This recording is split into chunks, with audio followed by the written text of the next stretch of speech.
আমি কামারহাটির সব কর্মীদের ধন্যবাদ জানিয়েছি। আমার লোকসভা নির্বাচনে 7টা বিধানসভার মধ্যে কামারহাটিতে আমি সবচেয়ে বেশি ভোটে জিতেছি। 70,000-এর মধ্যে 18,800 কামারহাটি থেকে এসছে। এই জন্য আমি কামারহাটির কর্মীদের কাছে এবং মদন মিত্রর কাছে আন্তরিক কৃতজ্ঞতা জানিয়েছি। 2, আজকে আমাদের সিদ্ধান্ত হয়েছে এরপর আমাদের কর্মীরা কোনো জায়গায় কোনো বিবৃতি দেবেন না। টিভিতে মাঝে মাঝে বেরোচ্ছিল পার্টি যারা ডিসিপ্লিন মেনে চলে আর কেউ আলাদাভাবে বিবৃতি দেবেন। নীতিগতভাবে আমি মনে করি যে আমরা পার্টির লোক, পার্টির কোনো লোকের বিরুদ্ধে প্রকাশ্যে মিডিয়ায় যাওয়া উচিত। আমরা এটাই মেনে চলি। আমরা আজকে সিদ্ধান্ত নিয়েছি যে তৃণমূল কংগ্রেস কর্মীদের সাথে কোথাও কোনো বড় প্রমোটার বা সমাজবিরোধীদের সম্পর্ক থাকবে। অতীতে যদি কোথাও ভুল হয়ে থাকে আমরা সেটা সংশোধন করার সিদ্ধান্ত নিয়েছি এবং এত কর্মী ছিল, 1.5 ঘন্টা মিটিং হয়েছে, সবাই এই ব্যাপারে একমত হয়েছে। আজকে মদন মিত্রই মূল কথা বলেছে। মদন মিত্র আমাদের লোকসভা নির্বাচনে ভোটটাকে বিশ্লেষণ করছে। কোন কোন ওয়ার্ডে আমরা ভালো করেছি, কোন কোন ওয়ার্ডে খারাপ করেছি, কেন করেছি সেই নিয়ে মদন মিত্র বিস্তারিত করে বলেছে। আমি আর সেই নিয়ে বলতে চাই না। আমার পক্ষ থেকে আমি কামারহাটির সব কর্মীদের ধন্যবাদ জানিয়েছি। আমার লোকসভা নির্বাচনে 7টা বিধানসভার মধ্যে কামারহাটিতে আমি সবচেয়ে বেশি ভোটে জিতেছি। 70,000-এর মধ্যে 18,800 কামারহাটি থেকে এসছে। এই জন্য আমি কামারহাটির কর্মীদের কাছে এবং মদন মিত্রর কাছে আন্তরিক কৃতজ্ঞতা জানিয়েছি। 2, আজকে আমাদের সিদ্ধান্ত হয়েছে এরপর আমাদের কর্মীরা কোনো জায়গায় কোনো বিবৃতি দেবেন না। টিভিতে মাঝে মাঝে বেরোচ্ছিল পার্টি যারা ডিসিপ্লিন মেনে চলে আর কেউ আলাদাভাবে বিবৃতি দেবেন। নীতিগতভাবে আমি মনে করি যে আমরা পার্টির লোক, পার্টির কোনো লোকের বিরুদ্ধে প্রকাশ্যে মিডিয়ায় যাওয়া উচিত। আমরা এটাই মেনে চলি।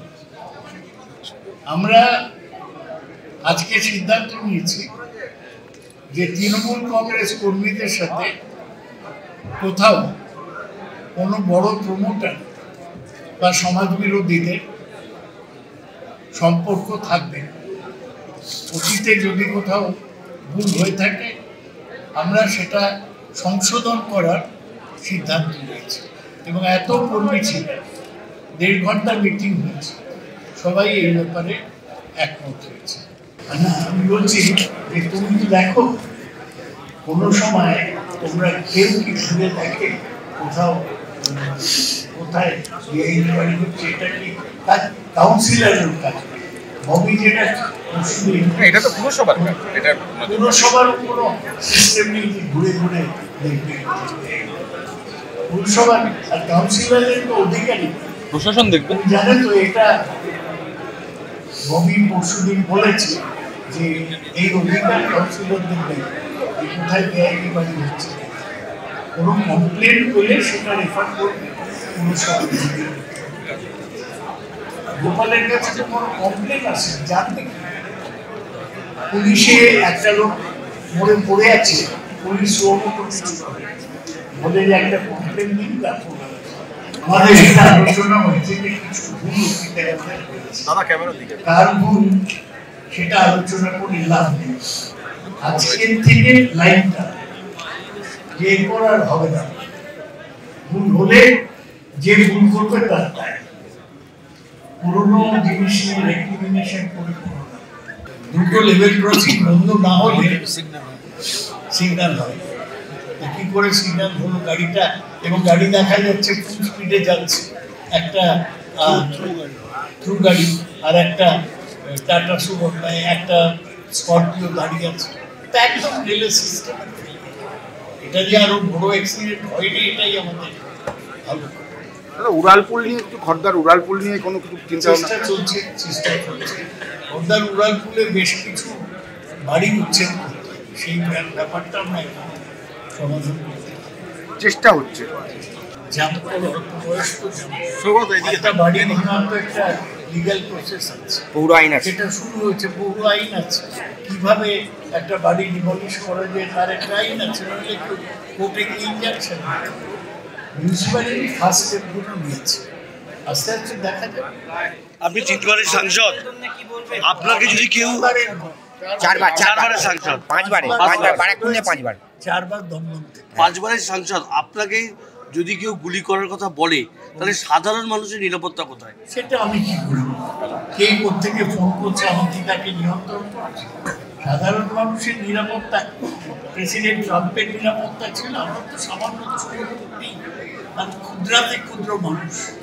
আমেরিকার প্রাক্তন প্রেসিডেন্টকে গুলি করে দিচ্ছে, আবার পৃথিবীতে কারোরই নিরাপত্তা নেই, সবাই নিজের মতো চলে।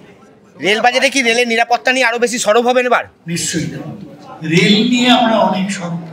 আমাদের সুপারবান রেল ভীষণ নেগলেক্টেড। আমি অলরেডি পার্লামেন্টে বলেছি, আর পার্টি তার বিরুদ্ধে শোকজ করবে, দরকার বহিষ্কার করবো। পার্টির নেতৃত্বকে জানিয়ে শোকজ বহিষ্কার দুটোই করা যেত। এটা কি শুধু কামারহাটির জন্য প্রযোজ্য? আজকে তো আমরা কামারহাটি নিয়ে সিদ্ধান্ত নিয়েছি, সারা বাংলার সিদ্ধান্ত। ওরে ভিড়ু তোমার হাতে নাই, হালের কাছে মাঝি আছে, করবে তৈরি। শুনেছো? কিন্তু আমি বলছি যে এই গোটা বক্তব্যের বিবৃতি একমাত্র আপনি রাখবেন, মদন মিত্রও রাখবেন না, এটা কেন হলো? এটা কনফিউশন এড়াতে। আমিও তো সবসময় থাকি না, আমি তো 22 তারিখ পার্লামেন্ট শুরু হয়ে যায়, বিবৃতিটা কোন এই যে আমাদের দুজন কাউন্সিলর বা ফরমাল কাউন্সিলর কিছু সংবাদ মাধ্যমে বিবৃতি দিয়েছে, তোমরা দাও, এক একজন দেখলাম আধ ঘন্টা ধরে বিবৃতি, সে তো অ্যালাউ করে যায় কোনো পলিটিক্যাল পার্টি এটা। তারা আজকে মুখ খুলছে, কথা বলেছে, আর খুলবে না যদি পার্টিতে থাকতে চায়। না, এটা কি তাহলে আটকে দেওয়া হলো যে তারা যে কথাগুলো বলছে? আমি তো বারবারই বলি, কৃষ্ণেন্দুকে 1000 বার বলেছি,